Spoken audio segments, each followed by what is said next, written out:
ओम शांति। आज 5 दिसंबर 2021 अव्यक्त बाप दादा की रिवाइज मुरली है। 5 दिसंबर 1989। तो आज बाबा प्रसन्नता के ऊपर समझानी दे रहे हैं कि प्रसन्न रहने से कैसे हम संपन्न बन सकते हैं। प्रसन्नता का आधार संपन्नता है। तो ब्राह्मण जीवन का विशेष जो आधार है प्रसन्नता है। और बाबा कहते कि सदा प्रसन्न रहना और प्रसन्न रहने में अंतर है। तो जो प्रसन्न रहता है वो दूसरों को भी प्रसन्न करता है और सेवा में भी प्रसन्नता मिलती है। तो ऐसा बाबा देखते हैं कि कलरफुल मुरली में प्रसन्नता का आधार संपन्नता।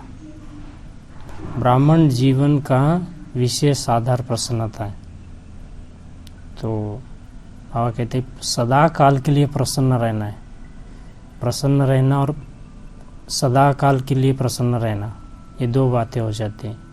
बाबा कहते हैं जो सदा काल के लिए प्रसन्न रहता है वो संपन्न बन सकता है। और अल्पकाल की प्रसन्नता अल्पकाल की प्राप्ति कराता है। और सदा काल की प्रसन्नता रूहानी प्रसन्नता द्वारा सदा काल के लिए अन्य आत्माओं को प्रसन्न कर सकते हैं। तो देखते हैं कल अल्पकाल प्रसन्नता थोड़े समय के लिए दिखाई देती है।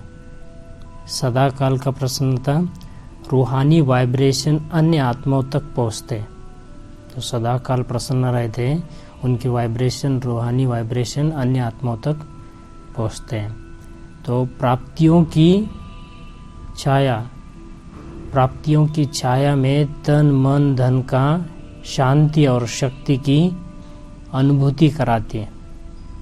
जैसे कि आज बाबा ने बताया कि फलदायी वृक्ष अपनी शीतलता की छाया में थोड़े समय के लिए मानव की शीतलता का अनुभव कराता है और मानव प्रसन्न हो जाता है। ऐसे बाबा कहते हैं कि प्राप्तियों की छाया में रहते हुए तन मन धन से शांति और शक्ति की अनुभूति कराते हैं। तो सच्चे रूहानी शांति शक्ति की अनुभूति होती है। जो सदा काल के लिए प्रसन्न रहते हैं उनसे सच्चे रूहानी शांति शक्ति की अनुभूति होती है। तो अल्पकाल वाले कैसे रहते हैं? थोड़े समय के लिए प्रसन्न रहते हैं। तो अल्पकाल के इसमें बाबा कहते हैं कि ईर्ष्या दो प्रकार की बाबा कहते हैं स्व से अप्रसन्न रहने के दो कारण हैं। पहला है दिल सिक्त होना और दूसरा है दूसरों की विशेषता देख ईर्ष्या उत्पन्न होना।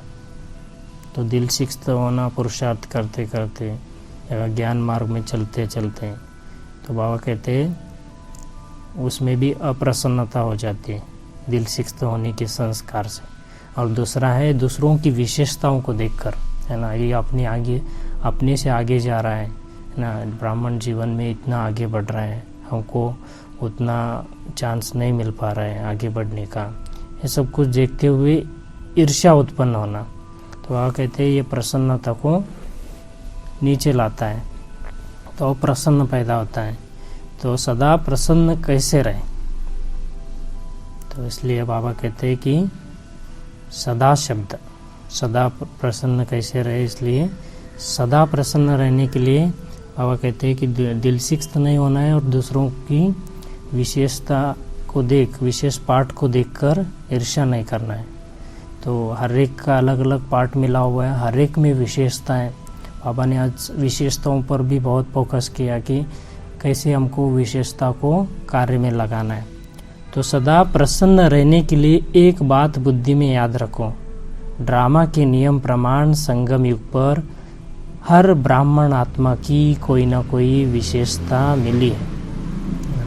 तो बाबा को पहचानना ये तो विशेषता हुई, उसके साथ साथ बाप ने हर एक आत्मा को अपना बनाया, माना हर एक आत्मा में कोई ना कोई विशेषता है।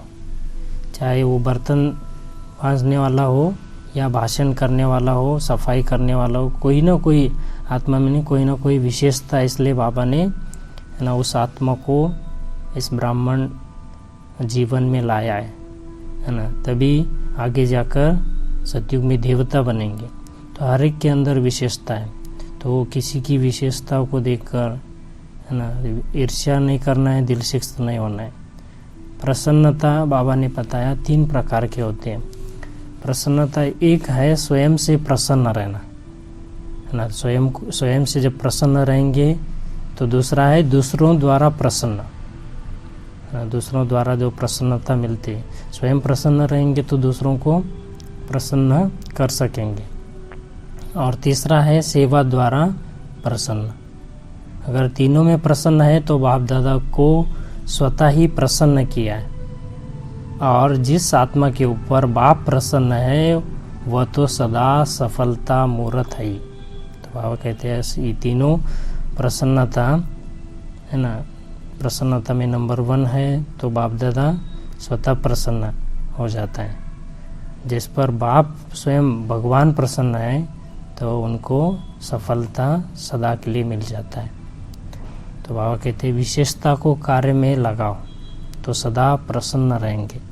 तो अपने अंदर की विशेषता को देखकर उसको क्या करना है, बाबा की सेवा में कार्य में लगाना है, तो सदा प्रसन्न रह सकते हैं।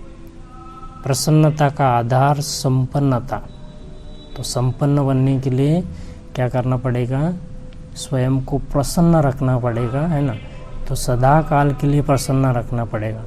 तो स्वयं से जब प्रसन्न रहेंगे तो औरों को भी प्रसन्न कर सकेंगे, और सेवा में भी प्रसन्नता आती रहेगी, खुशी आती रहेगी, संतुष्टता आती रहेगी।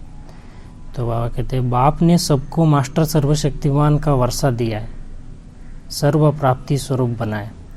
तो सर्व को है बाबा ने इसको कम उसको ज़्यादा ऐसा तो नहीं किया है ना, सबको एक जैसी शक्तियाँ दी है ना। लेने में नंबरवार है, लेने में यथाशक्ति है। तो बाबा कहते हैं मास्टर सर्वशक्तिमान हो, शक्ति स्वरूप बनना है, मैं शक्तिशाली आत्मा हूँ, है ना। बाबा विशेष वरदान देते हैं आज। और बाबा कहते हैं 1 सेकेंड लेट तो सफलता नहीं, 1 भी सेकेंड लेट हो गए उसमें तो सफलता कम मिलता है। विशेषता को कार्य में लगाने से विशेष बन गए। विशेषता को जब कार्य में लगाएंगे तो धीरे धीरे अपने अंदर की विशेषता बढ़ती जाएगी, तो हम विशेष आत्मा बन जाएंगे, है ना। तो बाबा ने कहा कि 10 के आगे 1 के आगे बिंदी लगाए तो 10 होगा, है ना। 10 के आगे बिंदी लगाएंगे तो 100 होगा, है ना। तो ऐसी विशेषता अपने अंदर आती जाएगी तो हम विशेष आत्मा बन जाएंगे। तो बाबा कहते हैं चाहे माला का लास्ट नंबर है ना 16,000 वाला गाया हुआ है, उनमें भी कोई ना कोई विशेषता मिली हुई है। तो आज आगे बाबा कहते हैं कार्य में लगाना मना बढ़ाना, विशेषता को कार्य में लगाना मना बढ़ाना। अपनी विशेषता को कार्य में लगाओ, अपनी विशेषता को पहचानो, स्वयं की विशेषता क्या है उसको पहचान कर बाबा के कार्य में लगाएंगे तो आगे बढ़ते जाएंगे। और बाबा कहते हैं वरदान में, जैसे कि बाबा वरदान दे रहे हैं, सामान्य और सामना करने की शक्ति द्वारा सेवा में सफलता प्राप्त करने वाले रूहानी सेवाधारी भव। सामान्य और सामना करने की शक्ति द्वारा सेवा में सफलता प्राप्त करने वाले रूहानी सेवाधारी भव। तो सामना और सामना करने की भी शक्ति और समाने की भी शक्ति। तो आगे बाबा कहते हैं कि स्लोगन है, छोटी बात को बड़ा नहीं करो, वातावरण को शक्तिशाली बनाओ। तो छोटी बात को हम क्या कर देते, कभी कभी बड़ा बना देते, इसलिए बाबा कहते हैं छोटी बात को बड़ा नहीं करो, वातावरण को शक्तिशाली बनाओ। अच्छा, ओम शांति।